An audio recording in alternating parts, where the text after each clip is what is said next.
नमस्कार दोस्तों, मैं शालिनी वर्मा अपने इस चैनल में आप सभी लोगों का स्वागत करती हूँ। उम्मीद करती हूँ मेरा लोटस रेखी परिवार पूरा सुखी, समृद्ध और संपन्न होगा।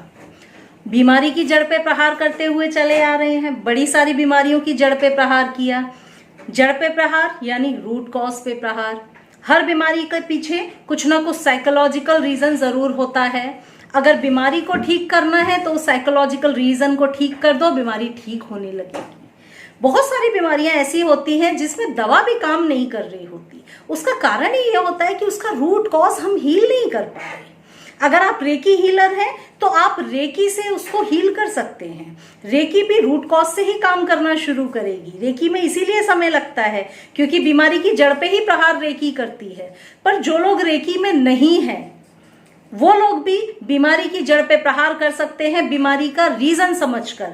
जो रीजन हमको बीमार कर रहा है, बीमारी वो दे रहा है, उस रीजन को हील करके। तो आज हम बात करने जा रहे हैं साइनस की। कैसे साइनस को ठीक करें, क्या है साइनस का रूट कॉज। साइनस नाक की बीमारी ही कहूंगी क्योंकि तकलीफ देती है।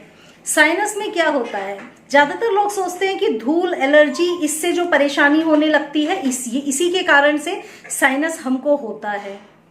टाइम्स ऑफ इंडिया की कुछ दिनों पहले अभी रिपोर्ट आई, उसमें दिया कि इंडिया में हर 8 में से 1 व्यक्ति को साइनस की प्रॉब्लम हो रही है।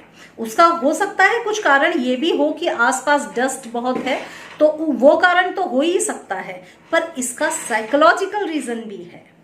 साइनस में मोटे मोटे तौर पे अगर देखें तो नाक की हड्डी बढ़ जाती है, जिससे हमको बार बार जुकाम होता है, या फिर सोते वक्त हमको खर्राटे भी बहुत आते हैं, वो भी साइनस के कारण ही है। तो कैसे हम साइनस को हील करें, आज हम इस पे बात करने जा रहे हैं। साइनस का एक और एकमात्र कारण है, रीजन है जो, वो ये है साइकोलॉजिकल रीजन कि आप अपने आसपास रहने वाले किसी व्यक्ति से बहुत चिढ़ते हैं। मतलब आप अपने घर में या आपके साथ में ऑफिस में कोई एक ऐसा व्यक्ति है जो आपके बहुत क्लोज है और उससे आपको बहुत चिढ़ होती है। हो सकता है वो चिढ़ उसकी हैबिट्स की वजह से होती हो, या उसने कुछ आपके साथ गलत किया हो उसकी वजह से होती हो। ये नहीं कहा जा सकता कि चिढ़ने का रीजन क्या है। पर अगर आपको किसी व्यक्ति से बहुत चिढ़ होती है, या आप परिवार में भी रहते हैं, परिवार का कोई सदस्य बहुत ही इरिटेटिंग है, आपको उसको देख के चिढ़ आती है कि अरे ये हमेशा ये गलती करता है, ये ऐसा करता है। अगर ऐसा है, कोई क्लोजर वन से अगर आपको बहुत इरिटेशन हो रहा है, बहुत चिढ़ हो रही है, आपके समझाने के बाद भी वो नहीं मानता है, तो अंदर एक खिसियाट आने लगती है। ये जो खिसियाट है यही साइनस का कारण है। अगर साइनस को हील करना है तो इस गुस्से को, इस चिढ़ को हील कर लीजिए। हो सकता है इसमें आपकी भी गलती ना हो, जिससे आपको परेशानी है उसकी गलती रहती हो, पर आपको हील करना है तो आपको उससे चिढ़ना ही बंद कर देना होगा, इग्नोर कर दीजिए। अगर आप उसको सुधार नहीं सकते हैं तो आप इग्नोर करने का प्रयास करिए, क्योंकि साइनस आपको है और आपको अपना साइनस ठीक करना है, तो आपका तरीका थोड़ा सा अलग आपको अपनाना होगा। तो ये तो हो गया बीमारी की जड़ पे प्रहार। जिसको भी साइनस है आप देखिए कि क्या ऐसा कारण है, क्या आपके फैमिली में, ऑफिस में, फ्रेंड सर्कल में कोई ऐसा व्यक्ति है जिससे आपको बहुत चिढ़ आती हो। अगर है तो उसको सुधारने का प्रयास करिए, बीमारी भी धीरे धीरे कम होने लगेगी, खत्म होने लगेगी। तो ये तो हो गया बीमारी की जड़ पे प्रहार। आगे कैसे साइनस को हम स्विच वर्ड की मदद से ठीक करें, कौन सा स्विच वर्ड हमको चैंट करना है, कौन सा नंबर हमको इस्तेमाल करना है। तो स्विच वर्ड जो हम चैंट करेंगे वो है clear open up. Clear open up ऐसा स्विच वर्ड है जिसको साइनस के लिए हम यूज करेंगे। किसी भी तरह का आपको साइनस में भी 2-3 तरह की प्रॉब्लम्स होती हैं, 2-3 शायद प्रकार होते हैं साइनस में भी। तो आपको कोई भी साइनस की प्रॉब्लम हो रही हो तो आप इस स्विच वर्ड को चैंट करेंगे, क्लियर ओपन अप। मन में इंटेंशन रखिए कि मैं अपने साइनस को हील करने के लिए इस स्विच वर्ड को चैंट कर रही हूं, और लगातार चैंट करिए। चैंट करना यानी जाप करना। बहुत सारे मेरे जो फॉलोअर्स हैं वो बोलते हैं मैडम आप इंग्लिश में बीच बीच में बोल जाते हो, हम समझ नहीं पाते। चैंट करना यानी जाप करना। तो आप लगातार, स्विच वर्ड भी इंग्लिश मंत्र होते हैं, इंग्लिश मंत्र होते हैं, तो आप इनको भी इसी तरह चैंट जाप करेंगे।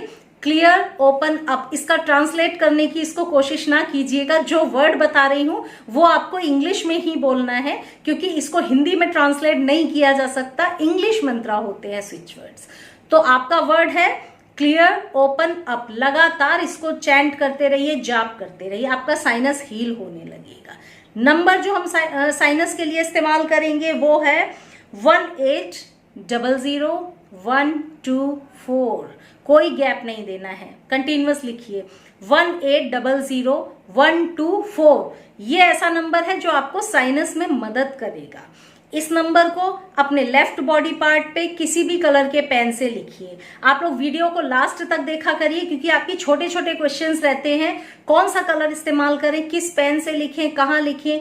जो लोग राइट हैंड से लिखते हैं वो लेफ्ट हैंड पे अपना ये नंबर लिखेंगे।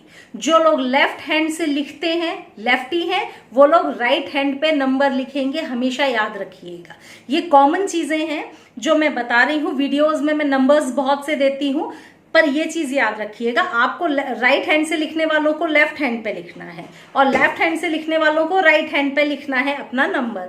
और इस नंबर को तब तक लिखिए जब तक आपका साइनस हील ना हो जाए। ये बात हो गई बीमारी की जड़ पे आपने स्विच वर्ड और नंबर से प्रहार किया। पर जो लोग रेकी जानते हैं, रेकी का जिनका अट्यूनमेंट हो चुका है गुरु से, जिन्होंने रेकी को किसी गुरु के माध्यम से सीखा हुआ है, वो लोग रेकी को साइनस को रेकी से कैसे ठीक करें।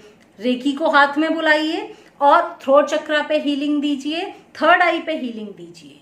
थर्ड आई पे जैसे जैसे आप हीलिंग देंगे आपको आराम आएगा। और यहाँ पर भी हाथ रख के भी हीलिंग, डायरेक्ट जो बीमारी वाली जगह है हम वहां पर भी हाथ रख के हीलिंग दे सकते हैं। केवल इन 2 चक्र से जुड़ी हुई है आपकी साइनस की प्रॉब्लम। आपको थर्ड आई और थ्रोट चक्रा दोनों को हील करना होगा। 10-10 मिनट हीलिंग कीजिए, चक्रा बैलेंसिंग कीजिए, या फिर लगातार ऐसे नाक के ऊपर ऐसे हाथ रख के ऐसे हीलिंग दीजिए। सिंबल्स जो आपके पास हो, आपको अट्यूनमेंट में जो जो सिंबल्स अट्यून हुए हैं, जिस लेवल पे आप हो, उन सिंबल्स को इस्तेमाल करिए। आप देखिए साइनस का जो ब्लॉकेज है वो ओपन हो जाएगा और आपका साइनस हमेशा के लिए पूरी तरह ठीक हो जाएगा। तो साथियों, आज हमने साइनस की बात की। कुछ और चाहते हो आप तो कमेंट सेक्शन में मुझे लिखिएगा, मैं वहां से आप देखकर उन टॉपिक्स पे भी आपके लिए वीडियोस बनाऊंगी। तब तक के लिए थैंक यू, धन्यवाद।